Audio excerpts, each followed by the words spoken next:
So your fundamental plan is to eliminate obstacles, let's say bureaucratic obstacles, procedure obstacles, and to facilitate growth out of Canada's current malaise. Yes. And you see that a lot of what you've talked about today is on the resource front. And you have premiers who are going to back that. Canada is also a sophisticated nation. We're more than hewers of wood, let's say, and drawers of water and purveyors of energy.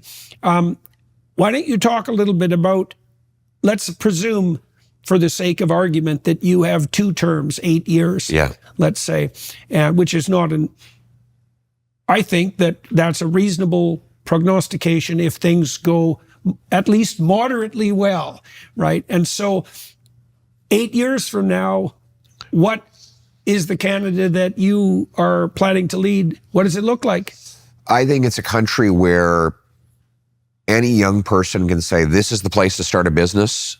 This is the place to take a risk and break through. It's a country where, a country of adventurers, explorers, inventors, workers, people who are extremely ambitious and rewarded for that ambition.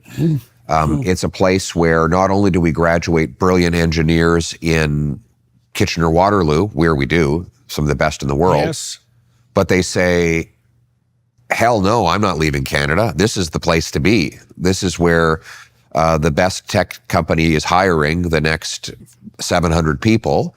This is where I can get the best salary, and this is where I can keep most of my paycheck. Oh, and by the way, it's now affordable for me to buy a home here in Canada.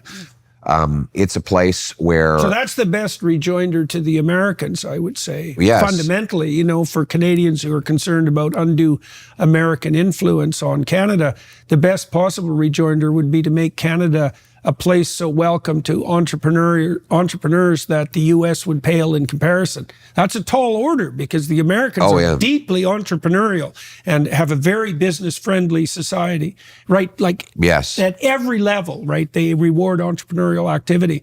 Okay, so I want to see that we for the first 14 years of this century, Canada had more American investment than America had Canadian investment. So in other words, we were winning the tug of war of capitalism with the greatest capitalist economy the world has ever seen.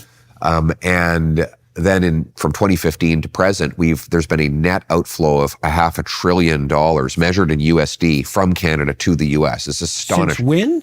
In the last 10 years. $500 billion. $500 billion, and that's in American dollars. So that's 700-ish billion in Canadian.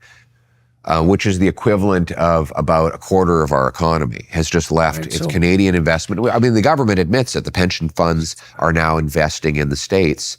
Canadian pension funds, Canadian RRSPs, they're all invested because that's where you get the best return right now.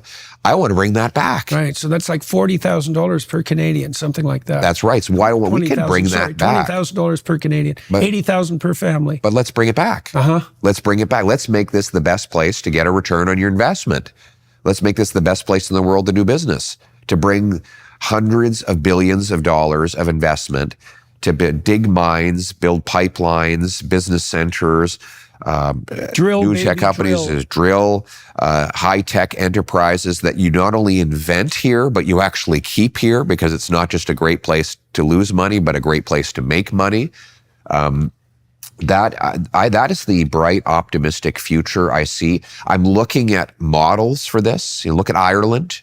Ireland, my grandfather came from Ireland, about half a century ago because Ireland was too poor. Well, now Ireland's per capita GDP is twice Canada's. They're now $100,000 per capita GDP. In Canada, it's $50,000. So what did the Irish do? They cut taxes. They shrunk government. Government is only 23% of the economy, 40% here. Right. And so they made it tech-friendly. Made it very tech-friendly. So like 70% of the American, 75% of the Irish economy, is free enterprise. And that's why they're just cooking with gas. Look at Singapore, Switzerland. There are countless, Israel after the 90s becoming a startup nation. The recipe book is already written. We know what to do. Unleash free enterprise, remove the constraints, cut taxes, and allow people to prosper. Yeah, well, I've heard great things about the tech graduates from the University of Waterloo. They're phenomenal. People in the people I know in Silicon Valley. Yeah. They're our biggest export right now. Yeah, well, they feel that they're the equivalent, at least, of the graduates of the Indian Institute of Technology. And I mean, the Indians have had a massive influence in Silicon Valley. And so Canadians, well, that's only one place where Canadians are not making nearly the use of their resources that they could. That's on the human resource front with regard to engineers.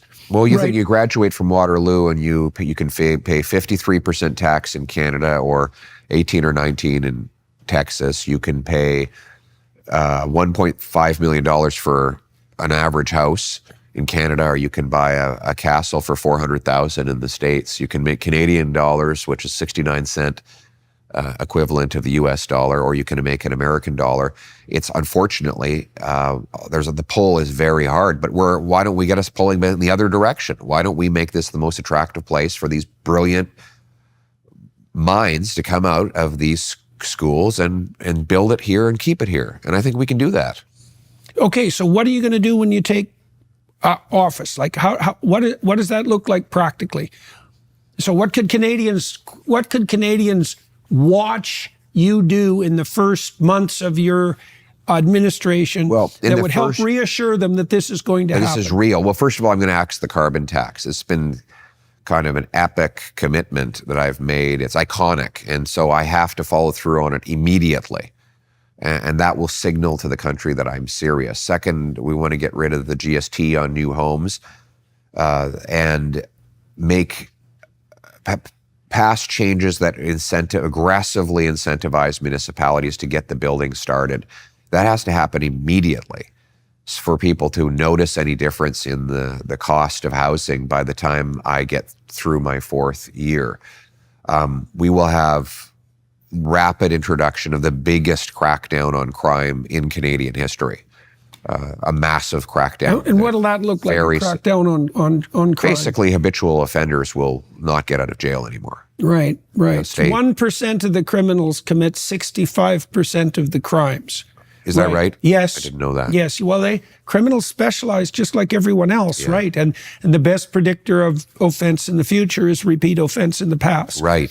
So in Vancouver, they had to arrest the same 40 offenders 6,000 times in 1 year. Yeah, well, that's exactly a consequence of that specialization. Right? When we did this last time in the Harper government, we actually reduced crime by 25%. But interesting, this is a very big surprise, incarcerations went down because the people that we kept in prison were in and out anyway. It was like the Hotel California.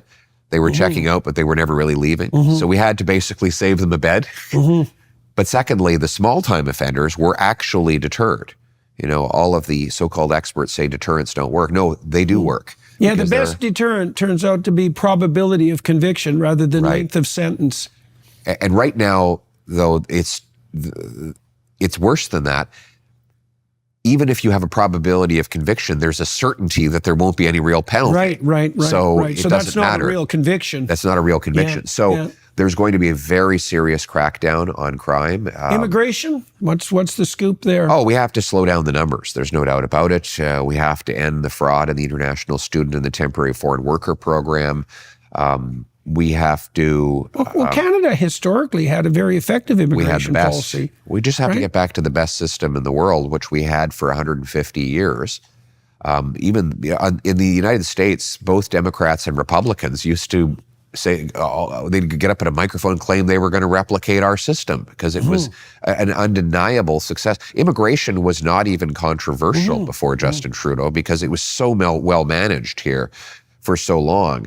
And we just need to get back to that system. It was clearly viewed as a net benefit by the immigrants and by Canadians. Absolutely. In fact, the support for immigration was strongest in kind of the rural, resource, and agricultural communities where the labor was most needed and welcomed.